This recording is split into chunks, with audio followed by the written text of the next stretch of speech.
Hello everyone, welcome back to my YouTube channel. तो बच्चों, आज की जो वीडियो है वो है क्लास 12th के होम साइंस के चैप्टर नंबर 2 का वन शॉट। तो वैसे तो मैंने जो हाफ ईयरली में जहाँ तक मुझे पता है, जो भी बच्चा मुझे मैसेज करता है मैं उसी हिसाब से वीडियो डाल देती हूँ। तो मैंने सब वीडियो डाल दी हैं, लेसन 13 की भी, 10 की भी और 7 तक सारी। और उसके अलावा मैंने वन शॉट भी 2-3 वीडियोस के डाले हैं और अब मैं वन शॉट ही डाल रही हूँ। लेकिन मेरी फिर भी आप लोगों से ये रिक्वेस्ट है कि आप लोग एक बार जो है होल चैप्टर की वीडियो ज़रूर देखिएगा, चाहे वो 2x पे करके देखिए अगर आपको ऐसे ही सही लगता है या आपके पास टाइम नहीं है, क्योंकि वन शॉट में वो सारे चैप्टर्स नहीं कंप्लीट हो पाते, पूरा एकदम कवर नहीं कर पाते जो हम एक डिटेल में चैप्टर में पढ़ लेते हैं। यानी वन शॉट तो एक क्विक रिवीजन होता है और कुछ इंपॉर्टेंट चीज़ों का, कुछ इंपॉर्टेंट टॉपिक्स का। लेकिन जो टॉपिक का एक एक चीज़ जो है वो मैंने पार्ट्स में इसीलिए वीडियो डाली है ताकि आपको डिटेल में समझ में आ जाए। फिर भी एग्ज़ाम को के टाइम को देखते हुए मैं वन शॉट डाल रही हूँ। आई होप इसमें जो भी मैं समझाऊँ आपको समझ में आ जाए, और मेरी यही दुआ है कि जो भी आपने अच्छे से तैयारी की है वही आपके एग्ज़ाम में आए और आप अच्छे से कर पाओ। तो सबसे पहले बात करते हैं इस चैप्टर में कुछ टर्म्स हैं उनकी। तो देखिए, सबसे पहले है मेल न्यूट्रिशन, जो इस चैप्टर में काफ़ी हमें देखने को मिला है। तो मेल न्यूट्रिशन क्या होता है? मेल न्यूट्रिशन ये होता है कि उसमें जो भी न्यूट्रिएंट्स हैं, जो भी पर्सन कुछ भी खा रहा है तो उसकी जो फूड है उसमें अगर जो है न्यूट्रिएंट्स जो हैं या तो उनकी डेफिशिएंसी हो गई है, कमी हो गई है, या फिर वो एक्सेस में हो गए हैं, ज़्यादा हो गए हैं, या फिर इम्बैलेंस हो गए हैं। तो ये तीनों ही चीज़ें जो होती हैं ये मेल न्यूट्रिशन हेल्थ के को ये इनफ न्यूट्रिएंट नहीं प्रोवाइड करती और इसी को मेल न्यूट्रिशन बोलते हैं। तो मेल न्यूट्रिशन जो होता है रेफर्स टू डेफिशिएंसीज, एक्सेसेस और imbalance in persons intake of energy और न्यूट्रिएंट्स, यानी कि वो जो भी कुछ एनर्जी या न्यूट्रिएंट्स ले रहा है उसमें मेल न्यूट्रिशन का इम्बैलेंस होना, एक्सेस होना और डेफिशिएंसी होना मेल न्यूट्रिशन कहलाता है। तो मेल न्यूट्रिशन जो होता है वो 3 तरह का होता है। एक तो होता है अंडर न्यूट्रिशन, यानी कि जिसमें कि न्यूट्रिएंट्स सही मात्रा में मिल नहीं पाते हैं, ठीक है। तो और दूसरा होता है ओवर न्यूट्रिशन, यानी कि ज़्यादा मात्रा में चले जाते हैं न्यूट्रिएंट्स, जिससे कि ओबेसिटी हो जाती है, ओवर वेट हो जाता है। और जो अंडर न्यूट्रिशन मैंने आपको बताया उसमें जैसे अंडर वेट हो जाते हैं, एज के हिसाब से वेट सही नहीं रहता है।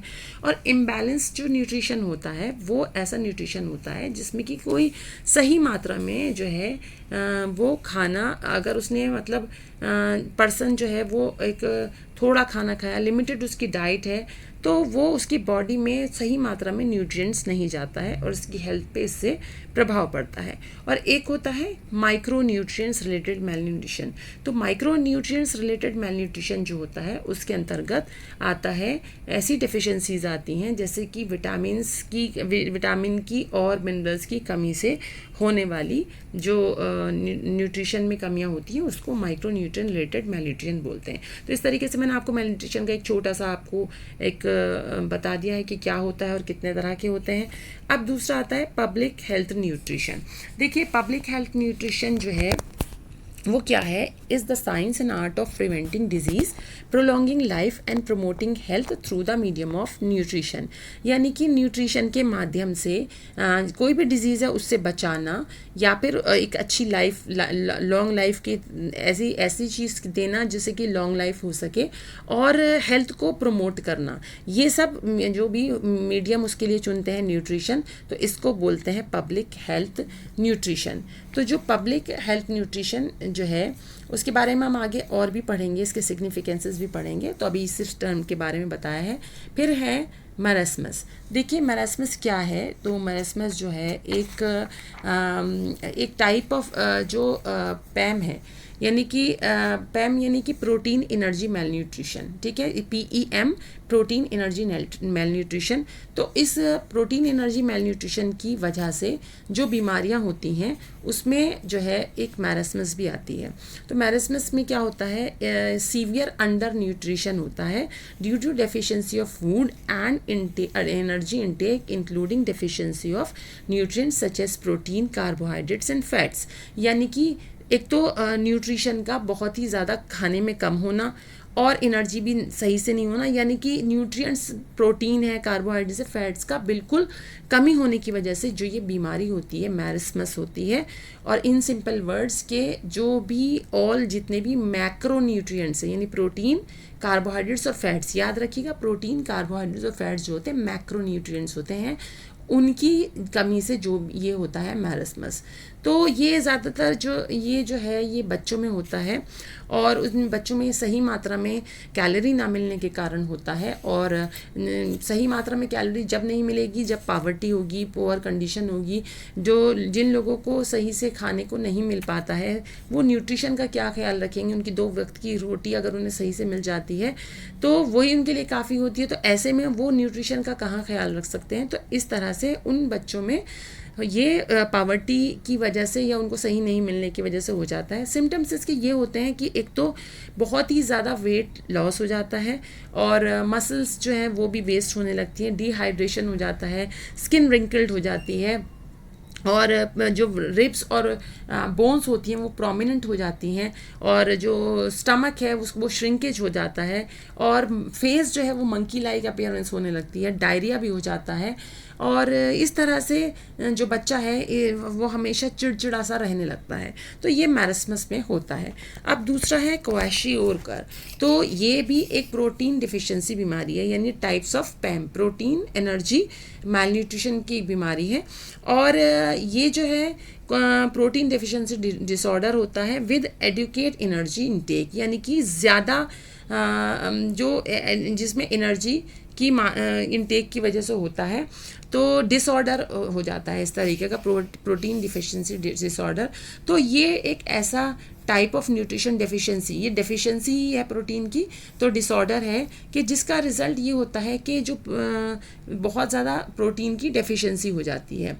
तो कांस्टेंट प्रोटीन की डेफिशिएंसी से क्या होता है कि एक उनका फ्लूइड रिटेंशन होने लगता है, और उनके जो एंकल्स होते हैं और जो फीट होते हैं वो क्या होते हैं, स्वेल करने लगते हैं, और उनकी जो पेट होता है वो ब्लॉटेड, फूला हुआ रहने लगता है। तो जो भी बच्चे जो क्वाशियोरकर जो बच्चे जिनमें डेवलप होता है वो ज़्यादातर उनकी एज 1 से 5 ईयर्स ऑफ एज होती है।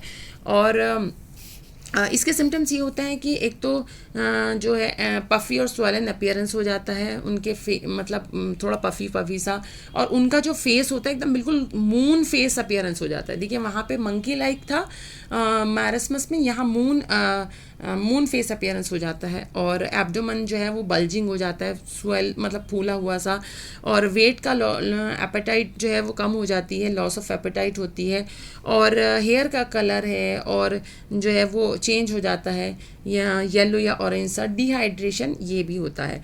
तो ये दोनों जो हमने डिस्कस किया अभी, मैरिस्मस एंड क्वाशियोरकर, ये दोनों जो हैं ये मेजर न्यूट्रिशनल प्रॉब्लम है इंडिया में, जिसमें प्रोटीन एनर्जी मेल न्यूट्रिशन जो है उसके अंतर्गत ये दोनों बीमारियां आती हैं।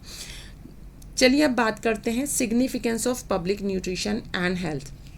तो अभी मैंने आपको बताया था कि पब्लिक न्यूट्रिशन एंड हेल्थ क्या होता है। तो पब्लिक न्यूट्रिशन जो है वो उसके बारे में बताया था कि एक साइंस एंड आर्ट है जो कि preventing disease, prolonging life and promoting health through the medium of nutrition. तो पब्लिक न्यूट्रिशन एंड हेल्थ का ये सिग्निफिकेंस है, एक तो ये कि डायरेक्ट इम्पैक्ट हमारी नेशन की इकनॉमी पे पड़ता है और डेवलपमेंट और उसके डेवलपमेंट पे पड़ता है। तो ये जो है पब्लिक न्यूट्रिशन एंड हेल्थ जो है वो एक इम्पॉर्टेंट रोल अदा करता है जो मेल न्यूट्रिशन जो मैंने आपको बताया उसके चैलेंजेस को दूर करने में। दूसरा है कि essential for controlling complex nutritional problem, और जितने भी न्यूट्रिशनल प्रॉब्लम है उसको कंट्रोल करने में ये इसका बहुत बड़ा महत्व है। उसके अलावा जितने भी जैसे डायबिटीज़ है, ओबेसिटी है, इस तरह की जो हेल्थ चैलेंजेस हैं इनको भी ये पब्लिक न्यूट्रिशन एंड हेल्थ जो है वो डील करता है। फिर है strategies intervention to tackle nutritional problem. देखिए जो न्यूट्रिशनल प्रॉब्लम्स हैं उनको दूर करने के लिए कुछ स्ट्रैटेजीज़ जो हैं वो टैकल करने के लिए ली गई हैं। तो जैसे कि बुक में मेंशन भी है कि जो हमारे फॉर्मर प्राइम मिनिस्टर थे डॉक्टर मनमोहन सिंह, उन्होंने ये बात कही थी, the problem of malnutrition is matter of national shame. I appeal to the nation to resolve and work hard to eradicate malnutrition in 5 years। तो उन्होंने अपना एक कंसर्न दिखाया था कि हमारे देश में जो मेल न्यूट्रिशन फैलता जा रहा है ये हमारी देश के लिए एक शेम का विषय है, तो हमें जो है ये इसको ख़त्म करना चाहिए। तो जो गवर्नमेंट है उसने भी जो है इसके लिए काम करना शुरू किया, प्रोग्राम्स। तो 1993 में गवर्नमेंट ऑफ इंडिया ने नेशनल न्यूट्रिशन पॉलिसी, जिसको NNP कहते हैं, जो कि फ्रेम की गई है by the department of women and child development. तो याद रखिएगा जो नेशनल न्यूट्रिशन पॉलिसी है ये 1993 में आई और इसको जो है इसको फ्रेम किया है department of women and child development ने। और दूसरा है जो है वो है पोषण अभियान। तो पोषण अभियान क्या है? पोषण अभियान जो है ये PM और पोषण अभियान और the PM's over arching scheme for holistic nutrition. Holistic nutrition मतलब पूरा न्यूट्रिशन, जो कि लॉन्च किया गया झुंझुनू राजस्थान में इन मार्च 2018 में। तो देखिए NNP 1993 में और ये यहाँ पे 2018 में राजस्थान में लॉन्च किया गया। इसका टारगेट था कि स्टंटिंग, अंडर न्यूट्रिशन, एनीमिया यानी खून की कमी और लो बर्थ रेट, ये जो है इसका टारगेट था कि इसको दूर करना है। तो it is meant to monitor and review the implementation of all schemes along with gradual scaling up the intervention all the districts in the country by 2022। तो यही इसमें यह था कि कुछ स्कीम्स इम्प्लीमेंट की गई, उनको मॉनिटर किया गया, देखा गया इससे रिलेटेड, ताकि जो इसका एम था इनको दूर करना उसको किया जा सके। तो ये दोनों जो हैं, एक तो नेशनल न्यूट्रिशन पॉलिसी, दूसरा पोषण अभियान, ये क्या थी? स्ट्रैटेजीज थी टैकल करने के लिए न्यूट्रिशनल प्रॉब्लम को। अब आते हैं features of national nutrition policy.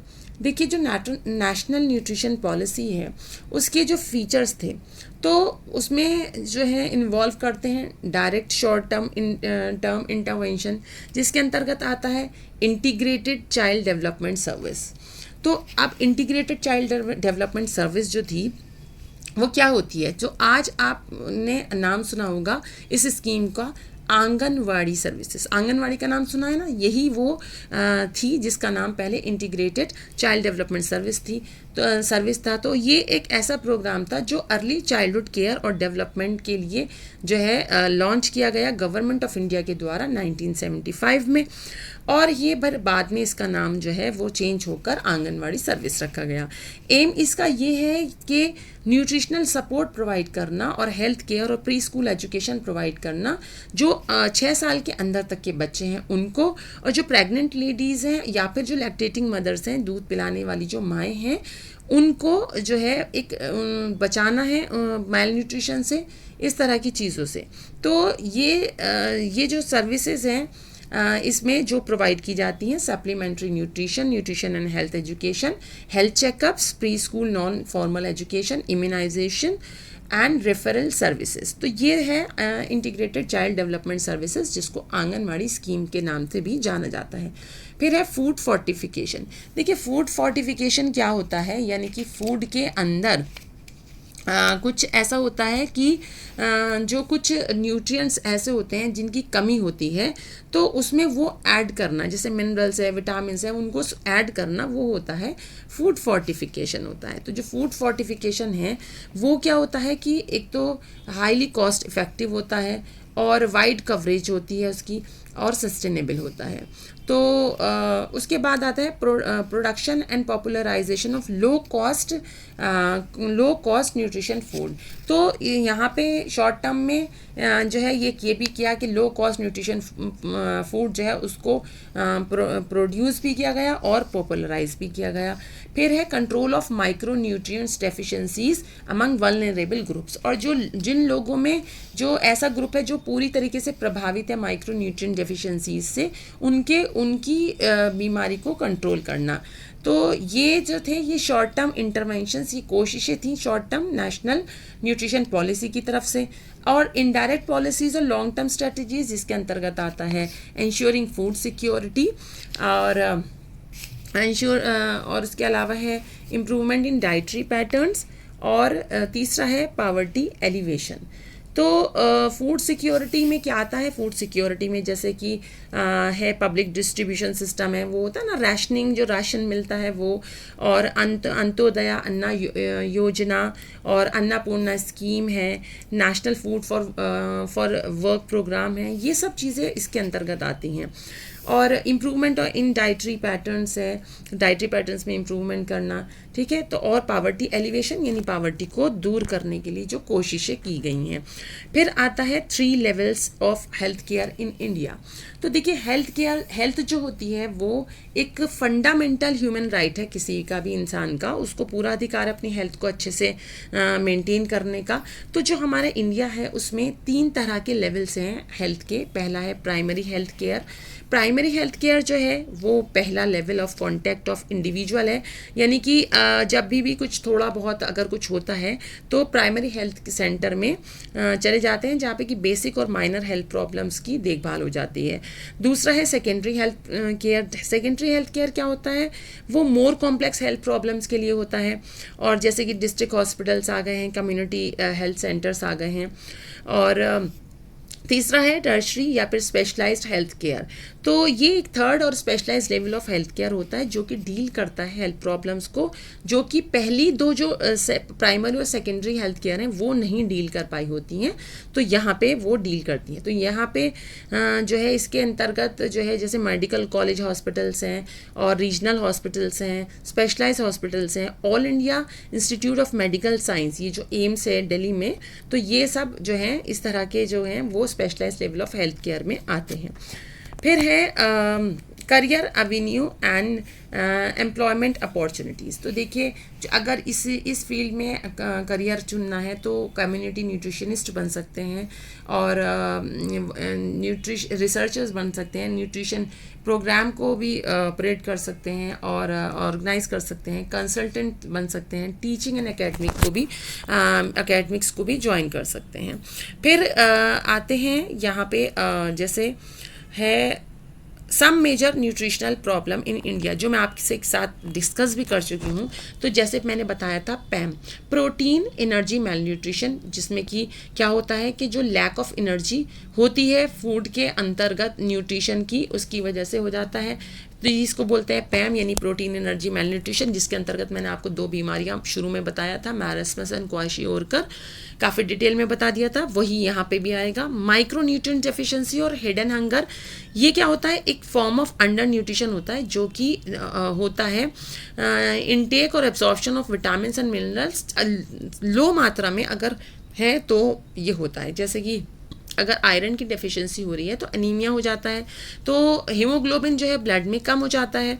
Vitamin D deficiency यानी कि VAD, इसकी शॉर्ट फॉर्म में ध्यान कर लिया करिए, कभी कभी इस तरह से भी पूछ लेते हैं। आयोडीन डेफिशिएंसी डिसऑर्डर यानी कि आयोडीन की कमी, तो ये होते हैं माइक्रो न्यूट्रिएंट डेफिशिएंसी और हिडन हंगर। अगर पूछे आपसे कि हिडन हंगर क्या है, तो हिडन हंगर ये है। फिर है strategies to combat public nutrition problems. तो जो पब्लिक न्यूट्रिशन प्रॉब्लम्स को दूर करने के लिए कुछ स्ट्रैटेजीज ली गई, तो वो स्ट्रैटेजीज क्या थी? तो वो स्ट्रैटेजीज हैं जैसे कि डाइट और फूड बेस्ड स्ट्रैटेजी, तो जिसमें क्या होता है कि preventive and comprehensive strategy that use food as tool, जिसमें फूड को टूल बनाया गया है। यानी कि ये जो है पब्लिक न्यूट्रिशन प्रॉब्लम को दूर करने के लिए इसमें क्या करा गया है? फूड को टूल बनाया गया है। और जो इसके एडवांटेज ये हैं कि इसके एडवांटेज हैं कि एक तो ये लॉन्ग टर्म बेनिफिट है, ठीक है। दूसरा ये कॉस्ट इफ़ेक्टिव होता है। तीसरा ये है कि इसमें जो है डिफरेंट कल्चरल और डाइटरी ट्रेडिशंस भी इसको ले सकते हैं, और इसमें कोई ओवरडोज और टॉक्सिसिटी इसका जो है इसका कोई डर नहीं रहता है। तो इसमें जो है Some important food-based approach include dietary diversification और modification, horticulture intervention, home gardening है, nutrition है, health education है, food fortification है, ये सब इसके एग्जाम्पल हैं. फिर दूसरा है न्यूट्रिशन बेस्ड और मेडिकल अप्रोच. ये शॉर्ट टर्म स्ट्रैटेजी है, स्पेशली ये यूज़ की जाती है उनके लिए जिसमें विटामिन ए, आयरन और फॉलिक एसिड की कमी होती है इंडिया में. और ये इसके जो और ये सिर्फ उन लोगों को ज़्यादा दी जाती है जो वल्नरेबल ग्रुप्स होते हैं, वो ग्रुप जिनको ज़्यादा रिस्क होता है ऐसी डिफिशियंसी का. तो ड्रॉबैक या फिर लिमिटेशंस इस स्ट्रेटजी के ये हैं कि जिसकी वजह से ज़्यादा सक्सेसफुल नहीं है कि ये एक्सपेंसिव है और ये सारी पॉपुलेशन इसको कवर नहीं कर सकती. फिर है some major nutrition programmes operating in India. तो कुछ मेजर न्यूट्रिशन प्रोग्राम जो हैं वो इंडिया में ऑपरेट हुए, जिसमें सबसे पहले बात करते हैं ICDS की, जो मैं आपको डिटेल में बता चुकी हूँ. इसको आंगनवाड़ी सर्विसेज बोलते हैं. इसकी मैंने आपको सर्विसेज जो इसमें प्रोवाइड होती हैं वो भी बता दी है और इसका एम क्या है वो भी बता दिया है. दूसरा आता है न्यूट्रिशन डेफिशिएंसी कंट्रोल प्रोग्राम. तो हार्मफुल इफेक्ट्स जो होते हैं डेफिशिएंसी डिसऑर्डर के, उनको कंट्रोल करने के लिए गवर्नमेंट ने स्टार्ट की न्यूट्रिएंट डेफिशिएंसी कंट्रोल प्रोग्राम. तो वो प्रोग्राम थे जैसे कि उसमें उन प्रोग्राम में आता है जैसे national prophylaxis programme for prevention of nutritional blindness due to deficiency of vitamin A. एक प्रोग्राम है इसमें नेशनल एनीमिया कंट्रोल प्रोग्राम और नेशनल आयरन प्लस इनिशिएटिव. एक प्रोग्राम है national iodine deficiency disorder control programme. तो ये प्रोग्राम हैं जो कि गवर्नमेंट ने इंट्रोड्यूस किए. फिर है food supplementation programme. Food supplementation programme जो है करंटली जो मेन फूड सप्लीमेंटेशन प्रोग्राम जो इंडिया में है, जिसके अंतर्गत आता है integrated child development service scheme यानी आंगनवाड़ी, मिड डे मील जो आपने नाम सुना होगा और बहुत से बच्चों के स्कूल्स में डिस्ट्रीब्यूट भी होता होगा, जो दोपहर के वक्त जो है बच्चों को एक मील दी जाती है, फ्री में खाना दिया जाता है, उसको बोलते हैं. तो ये दो प्रोग्राम है जो फूड सप्लीमेंटेशन प्रोग्राम के अंतर्गत आते हैं. फिर है food security programmes. Food security programmes जो हैं उसके अंतर्गत आते हैं पब्लिक डिस्ट्रीब्यूशन सिस्टम और अंत्योदया अन्ना योजना, अन्नपूर्णा स्कीम और national food for work programme. फिर एक है self employment and wage employment schemes. तो जो सेल्फ एम्प्लॉयमेंट और वेज एम्प्लॉयमेंट स्कीम है ये क्या है, एक सोशल सेफ्टी नेट प्रोग्राम्स हैं. और इसमें क्या है कि जैसे कि मनरेगा आपने नाम सुना होगा, Mahatma Gandhi national rural employment guarantee act है. और इसमें क्या प्रॉमिस किया जाता है कि 100 डेज का एक वेज एम्प्लॉयमेंट दिया जाएगा in a financial year to adult member of every household for unskilled manual work. तो हर एक घर के एक बंदे को 100 दिन का काम दिया जाएगा, जो कि है मनरेगा के अंतर्गत आता है. तो जो self employed and wage employed scheme है ये union ministry of rural development government of India ने इसको इम्प्लीमेंट किया. और मैनी सेल्फ एम्प्लॉयड और wage employed scheme rural areas में पावर्टी एलिवेशन की स्ट्रेटजी के लिए चलाई गई. तो जिसमें मैंने आपको बताया मनरेगा इसमें से एक है. तो दैट्स इट फॉर टुडे बच्चों. आई होप आपको इस माइंड मैप के थ्रू सारा मैंने चैप्टर कवर करा दिया होगा और आई होप आपको समझ भी आ गया होगा. बहुत सी चीज़ें ऐसी हैं मैंने इसके थ्रू ज़्यादा एक्सप्लेन भी कर दी हैं. तो काफ़ी कुछ ये चैप्टर कवर हो गया है. अब मेरी आपसे यही रिक्वेस्ट है कि एटलीस्ट अगर आपके पास टाइम नहीं है तो आप इससे अगर पढ़ रहे हो, इस माइंड मैप से पढ़ रहे हो या फिर इस वीडियो से पढ़ रहे हो, तो आप इसके ये जो है ये आप इसके जो पॉइंट्स हैं इनको बहुत अच्छे से याद कर लीजिएगा. एक्सप्लेन मैंने कर दिया है और ये बुक में ही पीछे है माइंड मैप. अगर आप उसमें के पास बुक है तो आप उसमें से भी देख सकते हो. और थोड़ा अगर टाइम है तो प्लीज़ डिटेल वाली वीडियो देख लें, तो उससे और अच्छे से समझ में आ जाएगा. तो मेरी यही कोशिश है कि बस आपको समझ आ जाए, किसी तरीके से भी समझ आ जाए, लॉन्ग वीडियो देख के, शॉर्ट वीडियो देख के. बस इसी तरीके से मेरा सपोर्ट करते रहिएगा, मेरी वीडियो को शेयर करते रहिएगा और मेरे चैनल को सब्सक्राइब करते रहिएगा. मैं आपके साथ फाइनल एग्ज़ाम तक भी बनी रहूँगी. Thank you.